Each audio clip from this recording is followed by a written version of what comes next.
স্বাস্থ্যই সকল সুখের মূল, আমরা যেটা সবসময় শুনি নীতিবাক্য, এর বাইরেও কিন্তু কোনো কথা থাকে। অতিরিক্ত স্বাস্থ্য বা অতিরিক্ত ওজন কিন্তু মানুষের জন্য বিভিন্ন ঝুঁকির কারণ হয়ে যায়।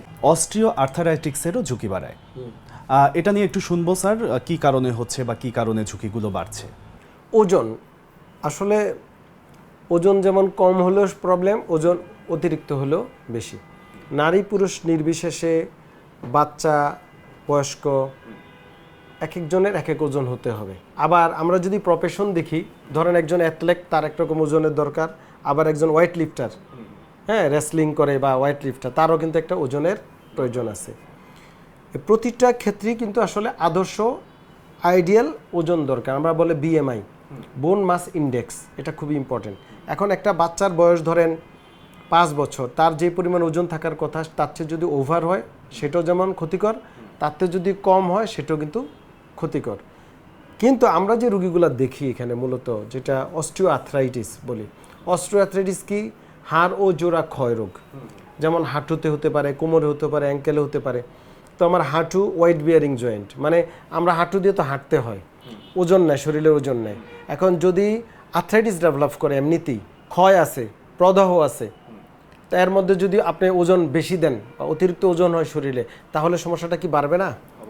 এবং আরও রোগী খারাপের দিকে হবে। আমরা হয়তো আধুনিক ট্রিটমেন্ট দিলাম, রোগী ভালো হয়ে গেছে, আবার দেখা যায় 2-3 মাস পর হাজির, কি হলো, ডাক্তার সাহেব আবার ব্যথা শুরু হয়েছে। দেখলাম ওই যে ওজন কমাতে বলছিলাম 20 কেজি, ওজন আরও 2 কেজি বাড়ায় আনছে। আচ্ছা, এই যে একটা মানে প্রবলেম, এটা এই অস্টিও আর্থ্রাইটিস রোগীদের রোগের ঝুঁকি বা প্রবণতা, ওজন এটা অবশ্যই বাড়িয়ে তোলে। আবার পক্ষান্তরে যে ওজন থাকার কথা তার চেয়ে যদি কম হয়, তাও কিন্তু বাড়ায়, প্রবলেমটা আপনার হয়। কারণ যদি মাসেল না থাকে পর্যাপ্ত, আমরা স্ট্রেনদেন করি কাকে? আমরা যখন একটা আর্থ্রাইটিস রোগী আমাদের কাছে আসে, তখন কিন্তু আমরা স্ট্রেংথ বাড়াই, মানে মাংসপেশির, হাড্ডির না। কিন্তু হাড়ের কোনো স্ট্রেংথ বাড়ানোর সুযোগ নাই, শক্তি বাড়াইতে হবে আমাদের মাসেলের। এখন আপনার মাসেলই না, আমি কার শক্তি বাড়াবো? একদমই তাই। তো দুইটি আমাদের কিন্তু দরকার। তবে আমরা বেশিরভাগ ক্ষেত্রে ওজন বেশিটি আমাদের প্রবলেম দেখায় রোগীদের ক্ষেত্রে। মানে ওজন বেশি হয়ে গেলে সমস্যাটা বাড়তে থাকে, রোগী ভালো হয়ে আবার খারাপ হয় বা ভালো হতে চায় না, বা প্রবলেমটা আরও তীব্র থেকে তীব্রতর হয়। আমরা যদি দেখি অস্টিওআর্থ্রাইটিস গ্রেড ছিল 2, যত ওজন বেশি হলে গ্রেড 3-4 চলে যায়, আস্তে আস্তে আরও খারাপের দিকে যেতে থাকে। তার মানে স্যার আপনার কাছ থেকে আমরা যেটা জানলাম যে ওজন বাড়লে আসলে যত ধরনের ঝুঁকির সমস্যা হচ্ছে, ওজন কমলে মানে তুলনামূলকভাবে একটু কম ঝুঁকি আসছে। ওজন যদি কমেও যায়, সেক্ষেত্রে একটা স্বাভাবিক জায়গায় ব্যালেন্স ওজন, ব্যালেন্স ওয়েট যেটা বলি, সেটা আসলে কিভাবে আমরা মেনটেন করব?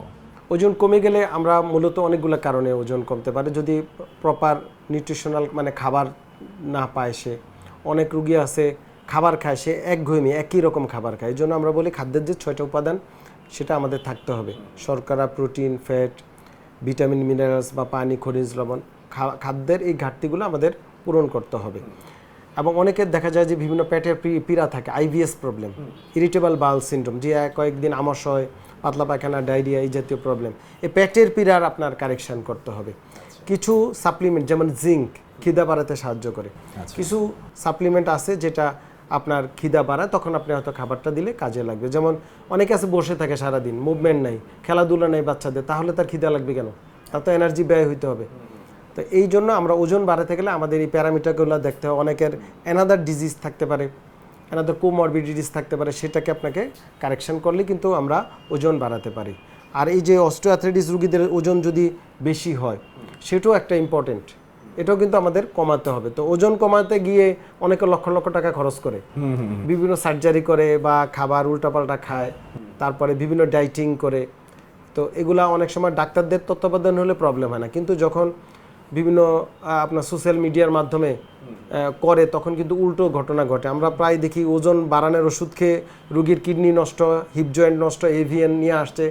আবার ওজন কমানোর ওষুধ খেয়েও বিভিন্ন প্রবলেম নিয়ে আমাদের কাছে হাজির হচ্ছে, লিভার প্রবলেম হচ্ছে। সো সাবধান হতে হবে, অবশ্যই চিকিৎসকের পরামর্শে এগুলা নিতে হবে। আর ওজন কমানোটা খুব সহজ, সেটা হচ্ছে আমরা বলি ইন্টারমিটেন্ট ফাস্টিং। এটা কিন্তু রিসার্চ করা, জি, মানে আমি যে কথাটা বলছি এটা কিন্তু ডাক্তারদের রিসার্চ করা, যে intermittent fasting. What is intermittent fasting? রাতের ডিনার মানে রাতের খাবার খেয়ে দুপুর খাবার পর্যন্ত, মানে 12টা-1টা পর্যন্ত আর কিছু খাবে না। আচ্ছা, রাতের খাবার পর শুধু পানি খেতে পারবে। This is intermittent fasting. অথবা ফাস্টিং যেটা ইসলাম ধর্মে আছে, যে সিয়াম পালন করা। আচ্ছা, সিয়াম পালন করলেন তাহলে কিন্তু আপনার ওজন আস্তে আস্তে কমে আসবে। আর পাশাপাশি আপনার খাবারটা রিচ ফুড, তারপর তৈলাক্ত খাবার যে বা মিষ্টি জাতীয় খাবার এগুলা কমিয়ে আনতে হবে, তাহলে ওজন কমে যাবে। অতিরিক্ত ওজন আসলে অস্ট্রিও আর্থারাইটিসের কি ধরনের ঝুঁকি বাড়ায় বা কমায় সেটি সম্পর্কে আপনার কাছ থেকে শুনলাম। ধন্যবাদ স্যার। আপনাকে অনেক ধন্যবাদ। নাগরিক টেলিভিশনকে অসংখ্য ধন্যবাদ।